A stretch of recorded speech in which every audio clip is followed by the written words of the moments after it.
하나님 말씀 봅니다.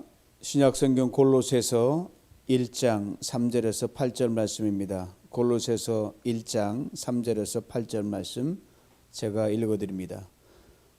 우리가 너희를 위하여 기도할 때마다 하나님 곧 우리 주 예수 그리스도 아버지께 감사하노라.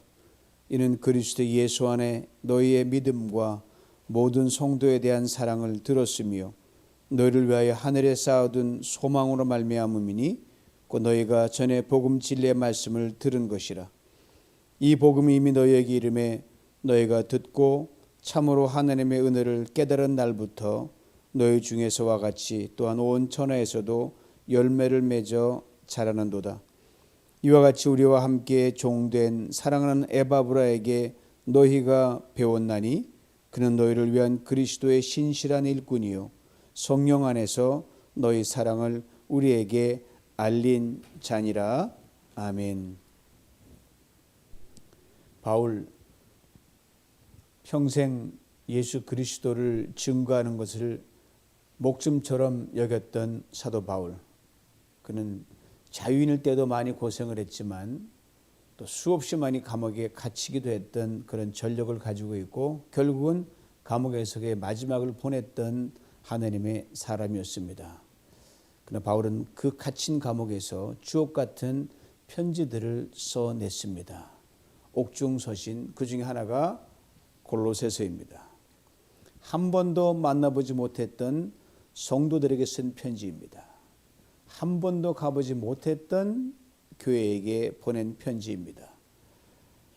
바울이 감옥에 갇혀 있는 동안 그의 신실한 동역자 가운데 한 사람인 에바브라가 바울을 기회 시다마다 감옥으로 찾아가서 골로새 교회와 성도들에 대한 소식을 전해 주었기 때문입니다. 이른에 바울은 골로새 교회 성도들을 예수 그리스도 안에서 한 번도 안 봤는데 들으면 척 아니까 신실한 형제들이라고 그렇게 부르고 있습니다. 그리고 어렵고 힘든 중에 신앙을 잘 지켜나가고 힘쓰는 그들에게 하나님의 은혜를 구합니다. 하나님의 평강을 구합니다. 이 바울이 오늘 본문 시작에서 이렇게 적고 있습니다. 3절 말씀입니다.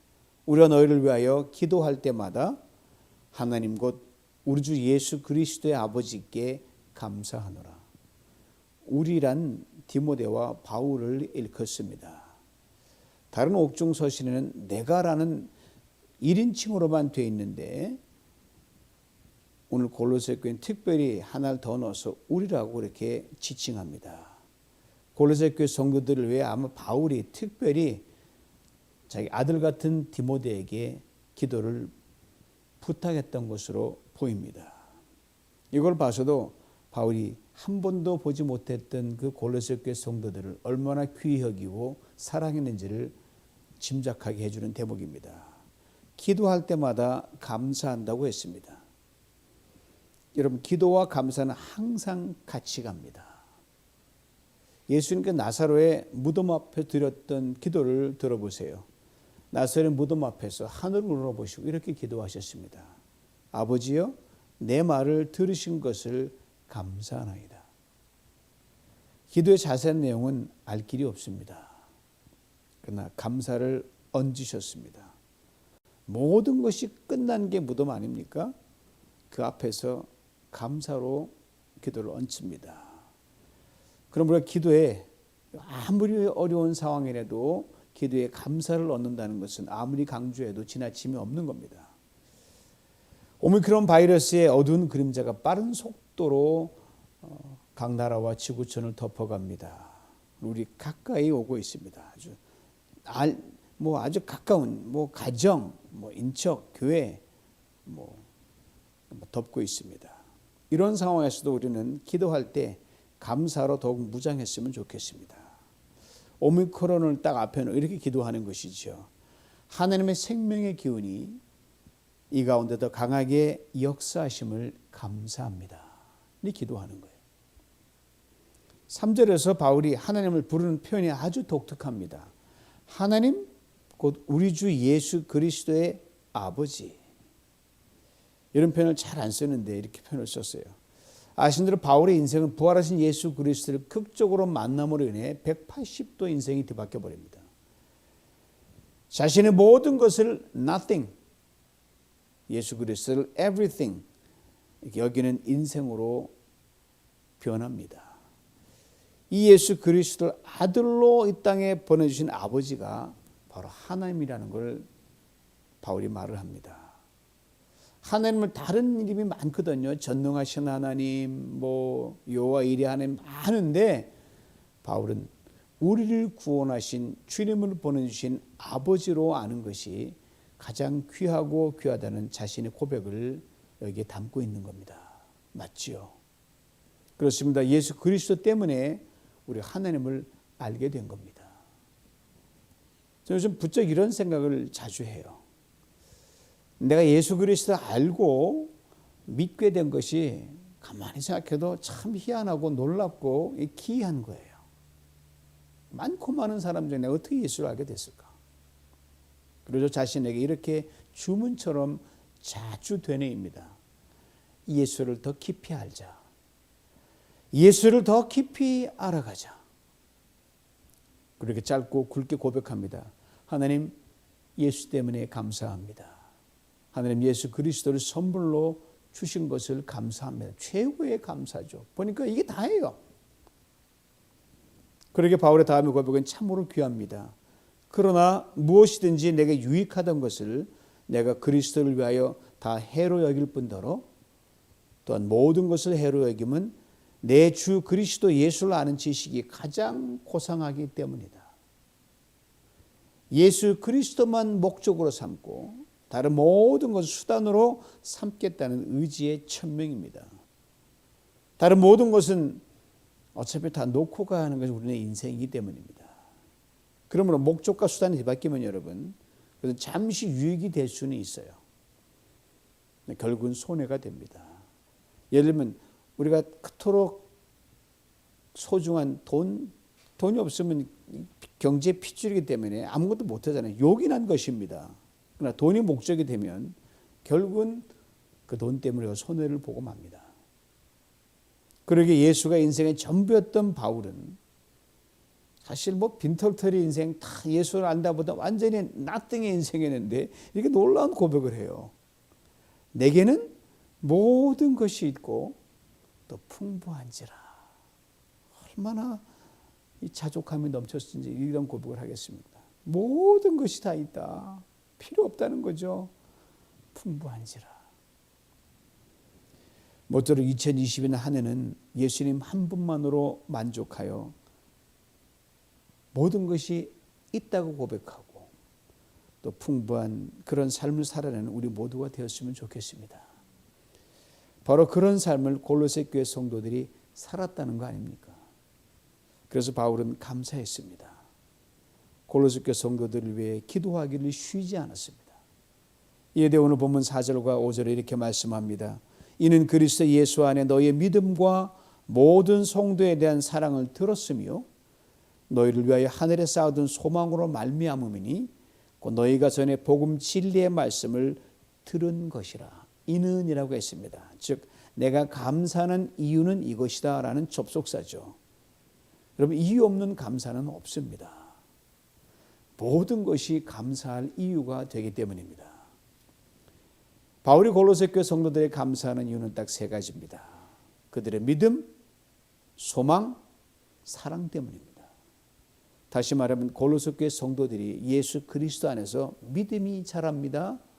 소망이 자랍니다. 사랑이 자라기 때문입니다. 그렇지만 신앙은 하여튼 자라가야 합니다. 그리고 열매를 맺어야 합니다. 이것을 바울은 이어지는 본문 6절에서 이렇게 적어놨어요. 이 복음이 이미 너희에게 이르매 너희가 듣고 참으로 하나님의 은혜를 깨달은 날부터 너희 중에서와 같이 또 온 천하에서도 열매를 맺어 자라는도다. 4절과 5절에 듣는다는 말이 두 번 등장합니다. 먼저 바울이 골로새 교회 성도들에 대해서 들었다는 말입니다. 너희의 믿음과 모든 성도에 대한 사랑을 내가 들었다. 바울은 지금 칙칙한 감옥에서 이 편지를 쓰고 있습니다. 그런데 바울은 귀가 너무너무 즐거운 거예요. 에바브라가 전해주는 좋은 소식을 들었기 때문입니다. 성도 여러분, 아침에 잠에서 깨면서부터 밤에 잠자리 누울 때까지 우리의 귀에 들려오는 소식은 어떤 것들입니까? 무엇을 많이 듣느냐에 따라 우리의 감정이 움직입니다. 태도가 달라집니다. 삶의 질이 달라집니다. 나가 신앙인의 품격이 결정됩니다. 그러므로 좋은 소식을 듣기에 우리 그리스도인은 힘써야 됩니다. 좋은 소식을 전하기에 힘써야 합니다. 때론 좋지 않은 소식, 슬픈 소식, 안타까운 소식을 부득이 전할 수밖에 없을 때가 있어요. 그때에도 신앙에는 우리는 그런 중에도 하나님께서 우리를 위해 좋은 것을 반드시 그 끝에서 예배해 놓으신다는 믿음을 갖고 피차 위로하고 위로받아야 합니다. 이런 점에서 2020년 한 해 동안 여러분 New Year's Resolution, 새해 결심 중에 저는 많지 않지만 몇 가지 중에 하나가 이겁니다. 뉴스에 둔감하자가 그것입니다. 할 수 있는 한 덜 보고 할 수 있는 한 덜 듣자. 이게 제 올해의 New Year Resolution의 하나입니다. 여러분 뉴스 아무리 켜놓고 들어보십시오. 뾰족한 뉴스 별로 없습니다. 우리 힘으로 할 방도가 없는 뉴스가 거의 대부분이에요. 아주 마음만 복잡해져요. 열불만 나요. 거기 얼마나 많은 시간과 에너지를 낭비합니까? 뉴스에 둔감하기만 해도 여러분 행복할 수가 있습니다. 편안할 수가 있어요. 지금도 저는 한 원로 목사님에 대한 들었던 이야기를 잊지 못합니다. 새벽기를 마치고 원로 목사님이 다른 목사님과 함께 이제 그 교회 사무실 앞에서 쉬고 있는데 아침 조간 신문이 배달될 거 아닙니까? 그럼 뉴스에 헤드라인부터 벌써 별 소식이 다 있잖아요. 그거죠, 헤드라인이. 다른 교육자도 함께 앉아 휴식을 취하면 뉴스에 눈이 간단 말입니다. 이 펼쳐 본단 말입니다. 그러면 펼치면서 수많은 말들이 내뱉고 오고 갑니다. 걱정과 염려도 내뱉습니다. 또는 좋지 않은 감정을 토해낼 수가 있습니다. 바로 그때의 원로 목사님께서 뭐 하시냐 하면은 신문 다 걷어가지고 아무 소리 안 하고 들고 그냥 성전으로 들어가셔서 그 앞에 묵묵히 기도하십니다. 우리도 이런 모습을 정말 담았으면 좋겠습니다. 여러분 열받는다고 정치가 해결됩니까? 천만의 말씀입니다. 나라가 바뀝니까? No way. 다음은 골로새 교회 성도들이 복음을 들었다고 했습니다. 6절에 동일한 들음이 나옵니다. 이 복음이 이미 너희에게 이름에 너희가 듣고가 그것입니다. 여러분마다 예수를 믿게 된 것, 누군가로부터 복음을 들었기 때문입니다. 들었기에 믿은 것입니다. 듣지 않으면 믿지 못해요. 믿음은 들으면서 난다 그러잖아요. 그러므로 복음을 누군가가 말해야 합니다. 전해야 됩니다. 그러면 듣고 믿어 구원함에 이르게 됩니다. 이에 로마서 10장 13절에 15 이렇게 분명히 말해줍니다. 누구든지 주의 이름을 부르는 자는 구원을 받으리라. 그런즉 그들이 믿지 아니하는 이를 어찌 부르리요? 듣지도 못한 이를 어찌 믿으리요? 전파하는 자가 없이 어찌 들으리요?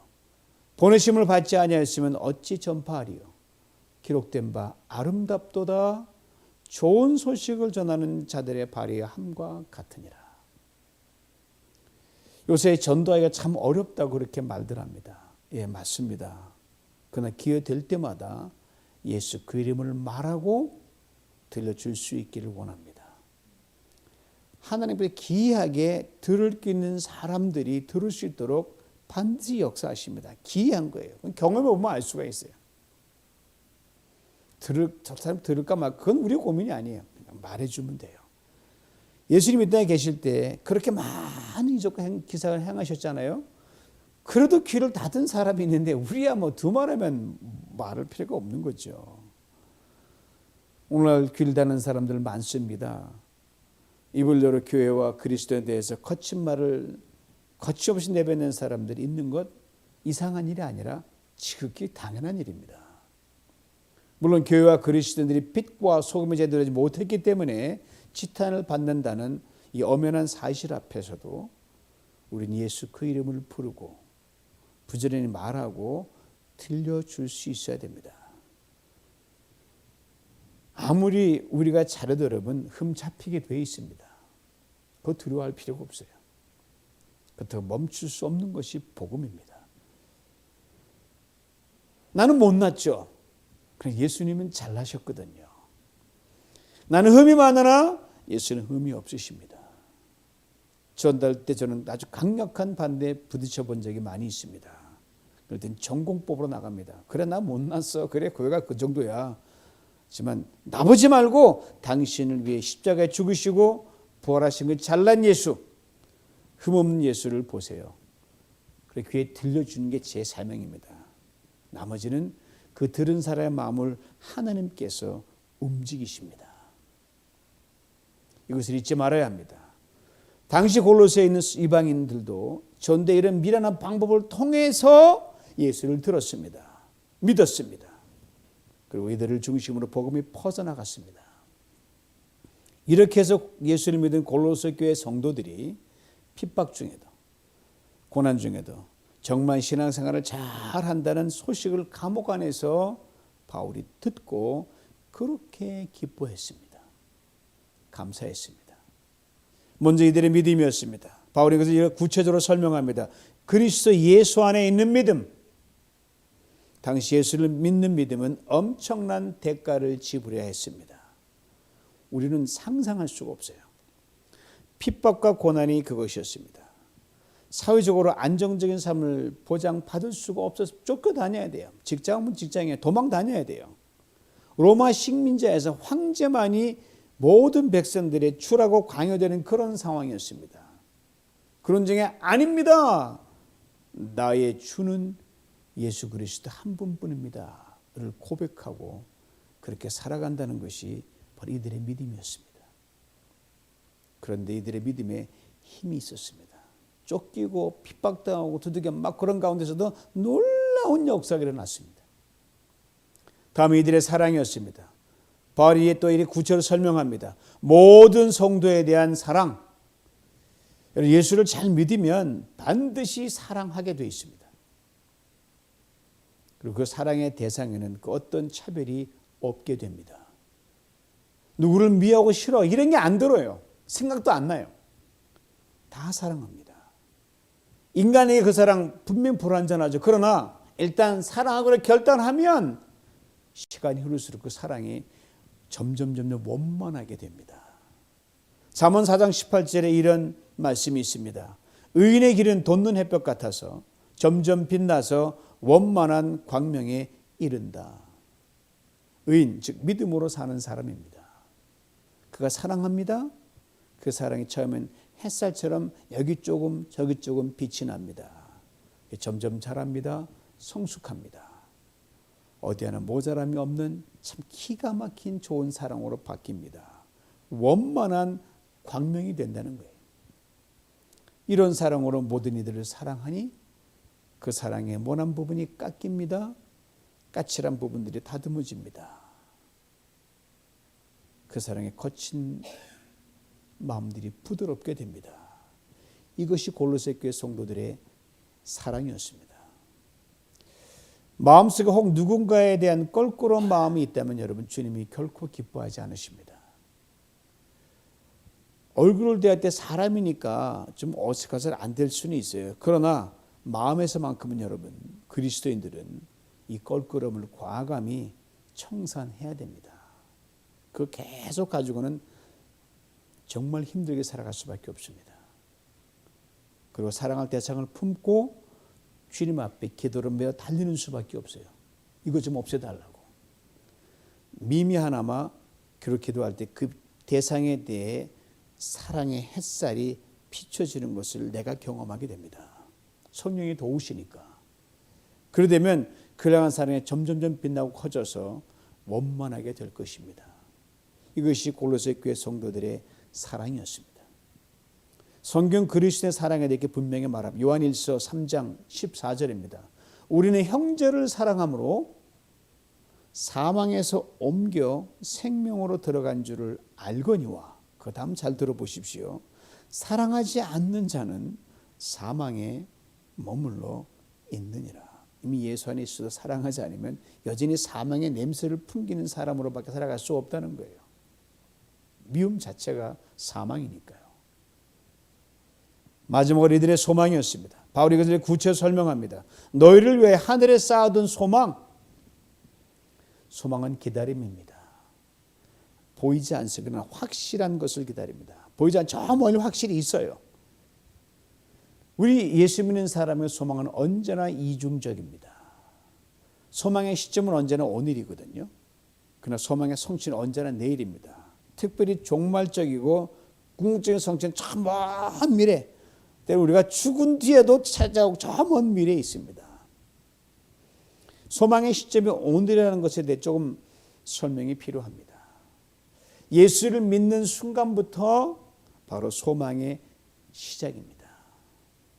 천국이 열리니까요. 그러니까 이미 예수를 믿는 지 오래된 우리들은요, 이 소망의 시작이 이미 저 먼 과거에 있어요. 이미 시작됐으니까요. 이런 점에서 소망에도 연륜이 있다는 겁니다. 다 같은 소망이 아니에요. 연차가 있는 거죠. 여러분, 나무에 나이테가 있잖아요. 나무의 나이테를 영어로 growth ring이라고 그럽니다. 성장 링이라고 그래요. 그러니까 소망의 연륜이 많을수록 신앙은 그에 비해서 성숙해야 됩니다. 이것을 already not yet로 설명할 수 있습니다. 보세요. 내가 예수를 믿었습니다. 이미 하늘나라가 내게 임한 겁니다. already입니다. 이미 벌써입니다. 그런데 이 하늘나라의 충만함, 천국의 완전한 행복과 기쁨과 영광 아직 저 멀리 있어요. 아직 내게 다가오지 않았으니까. not yet입니다. 그리고 그리스도의 나이가 들어간다는 건 뭐냐? already의 시점에서 not yet의 저 영광의 시점 조금씩 좀 더 가까이 다가가고 있다는 것을 말하면 참 신비하죠. 이 소망이 오늘 우리의 믿음을 이끌어갑니다. 이 소망이 오늘 우리의 사랑을 주도해 갑니다. 이 소망에 이끌려 속사람이 날마다 기이하게 새로워집니다. 나는 도저히 그 사람 못 품으면 내 품게 되는 거예요. 이걸 어떻게 해요? 성령의 역사죠. 이 소망에 이끌려 날마다 믿음의 진보가 이루어지고 사랑의 성숙이 이루어집니다.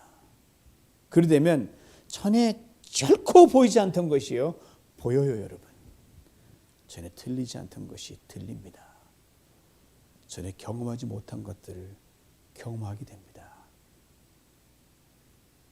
이것이 골로새 교회 성도들의 소망이었습니다. 물론 그들 중에 쉼없이 흔들리는 사람들도 있었죠. 잘하지 못한 미성숙한 티를 받지 못한 사람들도 있었죠. 그러나 믿음, 사랑, 소망 안에 다가올 세상을 더욱더 바라보며 더 가까이 간다는 그런 믿음으로 멀어질 세상에 대해 지나치게 흔들리거나 마음을 쓰거나 신경을 빼앗기지 않는 성도들을 보면서 바울은 기뻐했습니다. 감사했습니다. 그리고 기도했습니다. 이 대목에서 우리가 늘 기억해야 할 것이 하나 있어요. 누가 나를 위해 기도할 때 여러분, 그 사람이 나를 누가 기도할 때 여러분, 그 사람이 간절히 붙들고 하나님께 나아갈 수 있는 기도의 단서를 줄 필요가 있습니다. 기도해 주세요. 뭘 기도하라는 거야? 우리 모르잖아요. 반드시 그 사람이 뭘 붙들고 나를 기도 단서를 줄 필요가 있어요. 클로가 필요합니다. 바울에게 있어서는 이 기도의 단서가 바로 골로새 교회 성도들이 믿음과 사랑과 소망 안에 자라가며 성도의 열매를 맺어가는 것이었어요. 이것을 바울이 붙들고 차디찬 감옥 안에서 눈에 침물이 나도록 하나님께 기도했습니다. 아마 이러지 않았을까 저는 상상해 봅니다. 하나님, 골로새 교회 성도들을 보시옵소서. 이 성도들이 그토록 힘든 가운데 믿음, 사랑, 소망의 열매를 맺고 있습니다. 제가 듣고 있습니다. 힘을 다하여 충성하고 헌신합니다. 이들을 지키시고 이들을 축복하옵소서. 담임 목사로서 성도님 한 분 한 분을 사랑하기를 늘 힘씁니다. 당연한 마땅한 도리지요. 동시에 여러분, 정말 붙들고 나갈 기도에 단서가 있는 성도님들을 생각할 때마다 더 많이 눈물이 나와요. 하나님께서 더 간절히 나가서 축복을 빌지 않을 수가 없습니다. 힘든 이민자의 삶을 살아갑니다. 작은 누비전 공동체의 성도로 매주 예배를 드리고 함께 생활합니다. 그런 있는 힘껏 그런 가운데서도 믿음, 사랑, 소망의 차취를 남기는 성도님들이 될 수 있으면 좋겠습니다. 저는 그걸 보고 하나님 이렇게 쓰는 성도, 이렇게 쓰는 권사님 보시옵소서. 얼마나 파워풀한 기도의 내용이 되겠습니까? 제가 먼저 보기 전에 하나님 먼저 당연히 보시죠. 여러분 어찌 축복하지 않을 수 있겠습니까? 오늘 본 7절에 우리가 눈여겨보아야 할 대목이 있습니다. 우리와 함께 종된 사랑하는 에바브라에게 너희가 배웠나니. 그렇습니다. 골로새 교회 성도들이 믿음, 사랑, 소망 안에 쉼없이 자라가면서 열매를 맺은 것이 결코 우연이 아니었다는 거예요. 바울이 이것을 이렇게 정확하게 지적합니다. 에바브라에게 너희가 배웠나니. 골로새 교회 성도들의 믿음은 에바브라에게 배운 것이었습니다. 그들의 사랑도 에바브라에게 배운 것이었습니다. 그들의 소망도 에바브라에게 배운 것이었습니다. 믿음 저절로 자라지 않습니다. 사랑과 소망도 마찬가지입니다. 예수 그리스도를 믿음으로 시작된 믿음, 소망, 사랑이지만 배워야 자라갑니다. 배워야 성숙해집니다. 배우되 힘껏 배우는 겁니다. 열심히 배우는 겁니다. 미친 듯이 배우는 겁니다. 그리고 그대로 행하는 겁니다. 이것이 골로새 교회 성도들의 믿음, 사랑, 소망이었습니다. 딱 한 사람, 에바브라로 인해 골로새 교회 성도들이 그렇게 자라갔더란 말입니다. 열매를 맺어갔습니다. 사랑하는 성도 여러분, 누군가가 여러분을 보고 믿음을 배울 수 있고 사랑을 배울 수 있고 소망을 배울 수 있다면 얼마나 멋진 성도가 되겠습니까?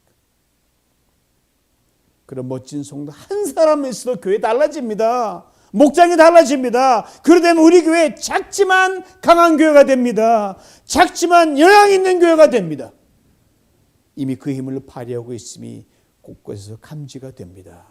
그러나 더 강한 교회로 가기를 원하시고 더 영향 있는 교회로 새롭게 쉼없이 살아갈 주님은 원하십니다. 이것이 복음 안에서 열매 맺는 삶입니다. 그것이 이 교회 안에 가만히 있겠어요? 세상에서 퍼져나가죠. 그러게 에바브라 같은 그 한 사람이 바로 내가 되기를 주님은 간절히 원하고 또 원하십니다. 이 밤에 이렇게 주님께 결단할 수 있기를 원합니다. 주님, 내가 에바브라가 되겠습니다. 나로부터 누군가 믿음을 배우고 사랑을 배우고 소망을 배우는 역사가 오늘 밤부터 시작되게 하여 주시옵소서. 주님이 도우십니다. 주님이 감당할 힘을 주십니다. 주님 반드시 열매를 맺게 하실 줄 믿습니다. 이 결단으로 나가는 여러분들에게 주님 말씀하십니다. 내게 능력 주시는 데에서 내가 모든 것을 할 수 있느니라. 이 은혜와 축복을 풍성히 받아 누리시길 주님의 이름으로 축원합니다. 기도합니다. 하나님 아버지, 우리를 예수 그리스도의 복음이라는 생명의 밭에 옮겨 심으신 하나님 참으로 감사합니다. 세상의 많은 것들에 덮여서 힘을 못 냈습니다. 다시 힘을 냅니다. 하나님 아버지, 생명으로 나아갑니다. 믿음으로 자랍니다. 소망으로 자랍니다. 사랑으로 자랍니다. 그리고 우리를 보고 하는 많은 사람들이 사랑을 배우고 믿음을 배우고 소망을 배우는 놀라운 일이 내 손 아무것도 없지만 나의 이 모든 신앙생활 속에서 참으로 신비한 생명 역사를 만들어내는 그런 사람으로 오늘부터 평생 달려갈 수 있도록 도와주시고 그런 성도가 많은 우리 누비전 공동체에 되도록 축복하여 주시옵소서. 예수님의 이름으로 기도하옵나이다. 아멘.